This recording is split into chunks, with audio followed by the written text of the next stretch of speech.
So the Million MAGA March was absolutely epic. I am super glad that I went. It was one of the most memorable experiences that I'll probably ever have in my entire life. It was super white pilling. It was probably the most white pilled I've been since election night 2016. So we woke up at 6 o'clock in the morning and we had to drive about 4.5 hours to Washington, D.C. And the amount of people was just insane. I don't know what the official numbers are. I heard it was between 150 to 300,000 people.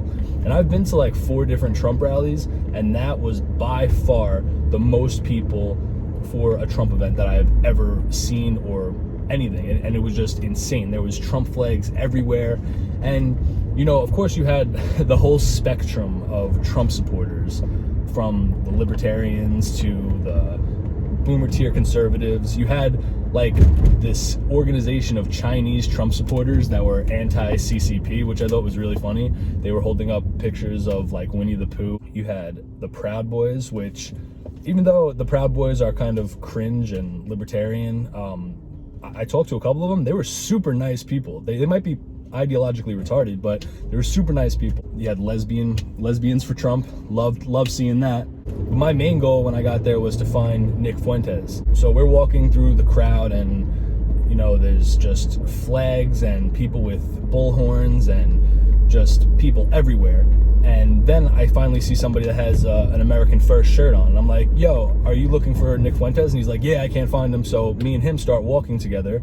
Meanwhile, my dad and my father-in-law are like 62 years old, and they're like behind us and they can't keep up with us. Then we're walking and we see another kid with an AF shirt, and he comes with us, and we ended up getting like 7 different people looking for Nick Fuentes. And it was really funny because we're walking and all of a sudden they start doing a prayer over the loudspeaker, and like we all stop and take off our hats and, you know, kneeling our head in prayer. And then he says, and Lord, please let us restore our Judeo-Christian values. And we all looked at each other like, hate to see it. So then Nick sends out a tweet saying, Patriots, come meet at the Zena Hotel or something. We're gonna march down to Liberty Plaza. So we Google where that is, and we all start going towards the hotel, and it's like 8 blocks away, and we're like, where are we being sent right now? So we're marching up, and all of a sudden our group of like 5 people or whatever it was meets up with a group that had Baked Alaska in it. And then we all start marching up the streets, and then we see Nick Fuentes, and that's in my video when we met up and I shook his hand and stuff, and then Baked Alaska was there, and so was Patrick Casey, and it was such a crazy moment. And then we all start marching down towards Liberty Plaza, chanting America First, and it was like such a surreal moment. And then, so I'm marching like right behind Nick Fuentes, right? And this is gonna sound super gay, but I wanted to get a picture with him. Obviously, that was like my main goal of the day, was to get a picture with Nick Fuentes. And the nervousness I felt was insane, because I don't get starstruck. I've met plenty of celebrities. I've met Jackie Chan, Usain Bolt, Proof from D12 when I was a little kid. I met Al Roker, Method Man, a bunch of different people that I can't even think of right now. And every time that I've seen them in person, I wasn't like starstruck. I just went up to them and was like, hey, what's up, man? I like your whatever you do. Can I have a picture with you? Whatever. But with Nick Fuentes, even though he's not even nearly as famous as any of those people, like I was like kind of starstruck, because it's somebody that I actually like respect, and somebody that I've been watching like religiously for 1.5 years, but have been watching him for probably 2.5 years. So the nervousness I had of asking for his picture was the same type of nervousness I had when I first went to kiss my wife. I know that sounds bad, that sounds really gay, but when I went to kiss my wife for the first time, like I had to hype myself up and had to convince myself that she's not gonna turn you down. You just gotta be dominant, you just gotta go in for it, you just gotta go in for the kiss. She likes you, she's not gonna turn you down. And when I was trying to get a picture with Nick, it was like I had to hype myself up and say, he's not gonna turn you down, you know, he's a cool guy, he's gonna let you take a picture with him, don't worry about it, you gotta be dominant. And he let me take the picture with him, and it was perfect and really romantic.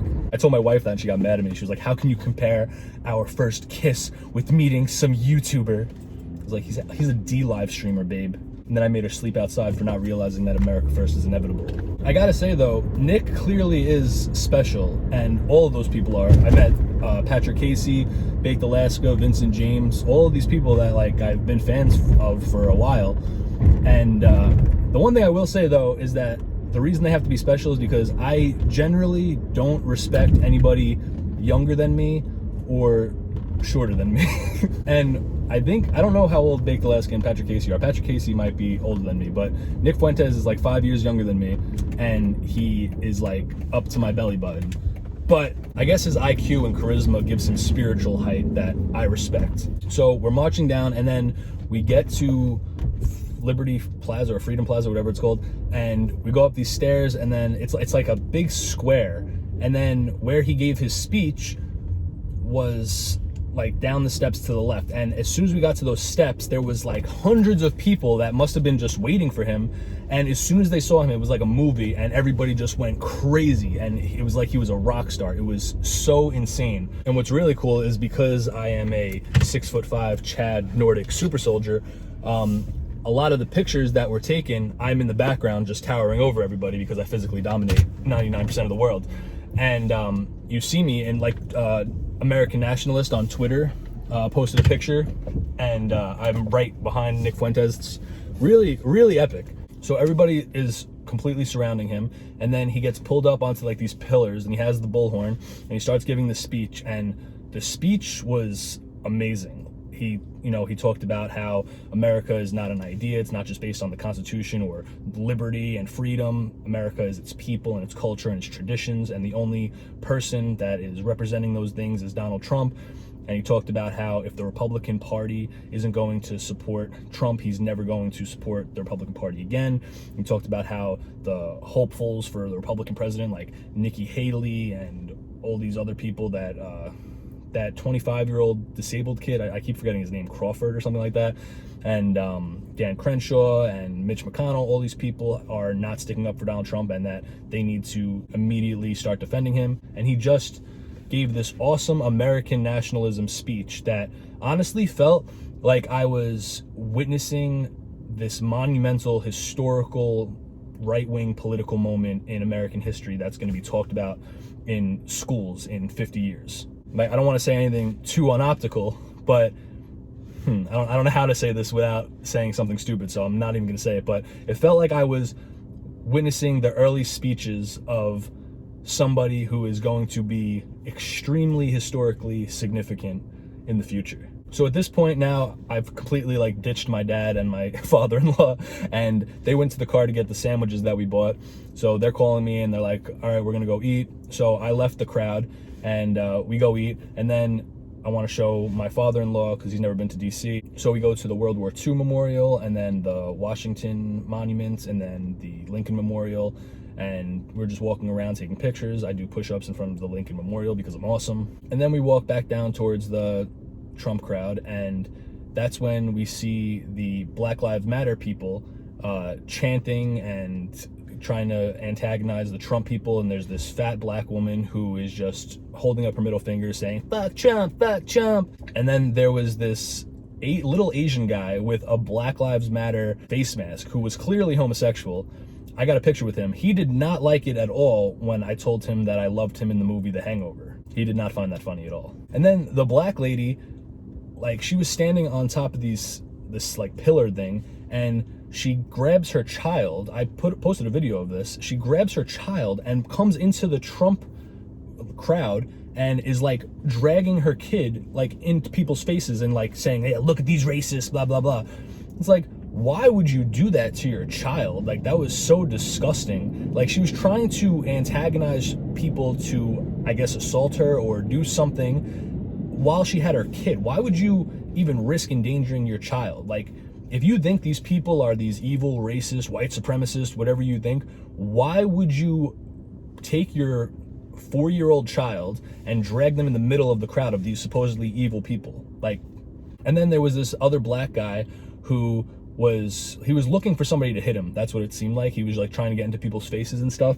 And most of the people just weren't dealing with it, and everybody was saying they want you to hit them so they could put it on the media, just walk away from them. But there was these two kids, this really skinny kid and this really fat kid, who legit looked like the Superbad kids. And they were like 16, it seemed like, and they were the only ones holding up Trump flags and just getting in this guy's face. I was like, yo, there's all these Proud Boys, there's all these different people, and these two fucking nerdy kids are getting into this black guy's face. I'm like, they're gonna get killed. But then you have to realize that these are the type of people, like these weirdo little nerdy kids are the type of people that will just like stab you. So I wasn't too worried, but my father-in-law was like trying to get a video of it, and he was like getting right in the guy's face, and I was like, you gotta step back. So nothing really transpired from that besides just yelling back and forth. And then there was this like mentally challenged guy who just kept saying that you buy your clothes at Kmart like over and over again.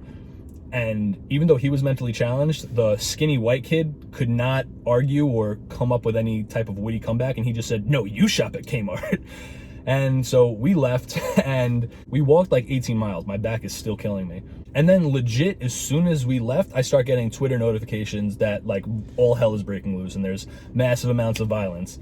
And I tell my friends this, and they're like, oh, it's a good thing you missed it. And I was like, no, I didn't want to miss it. Like, that's awesome. That's content, and it kind of gives me an excuse to like defend myself.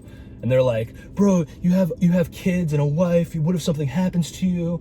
I was like, yeah, all right, true.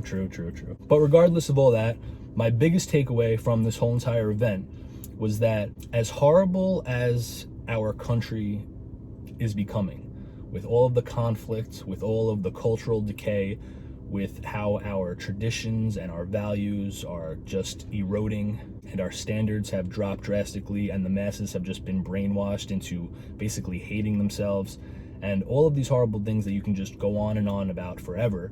Despite all of that, what I saw at this rally was that there are still so many good, virtuous people in this country. Now, they may not have the same parallel ideology as me. They are definitely not as based and red-pilled as me. They don't know all the esoteric, historical insanity that I torture myself with over the last 5 years, but that's irrelevant. These people love God, they love their family, and they have this sense, whether misplaced or not, of patriotism. They love their country. And as long as there is that goodness in this country, it's worth fighting for and attempting to save.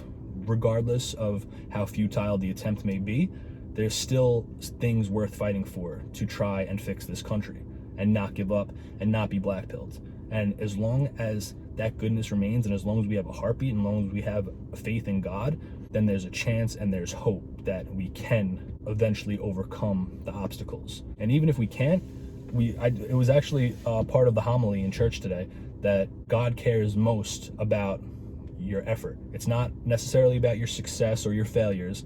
It's about, did you try? Did you put in all of your effort to try and do the right thing? And I think that Nick Fuentes is the future of American nationalism. And if I had to predict, I would say by the time he's 30, he's going to be one of the biggest political forces in America. That's assuming that we still have a country, of course. And I posted this thing that I found on Twitter where it was all of these Wignat quotes from Patrick Little and James Alsop and all these different people saying that Nick Fuentes is a coward, his optics approach is never going to work, he's never going to be successful, and all of these quotes were juxtaposed over Nick Fuentes giving his bullhorn speech at the MAGA rally to hundreds and hundreds of people, which just shows that he had the foresight to come up with this strategy that would build this grassroots movement that is becoming so successful, where he's changing the conversation and instilling this new form of American nationalism into people. And it's really amazing to get to witness that firsthand. And also it just validated my beliefs even further that we need to support Trump, and we also need to try and spread our message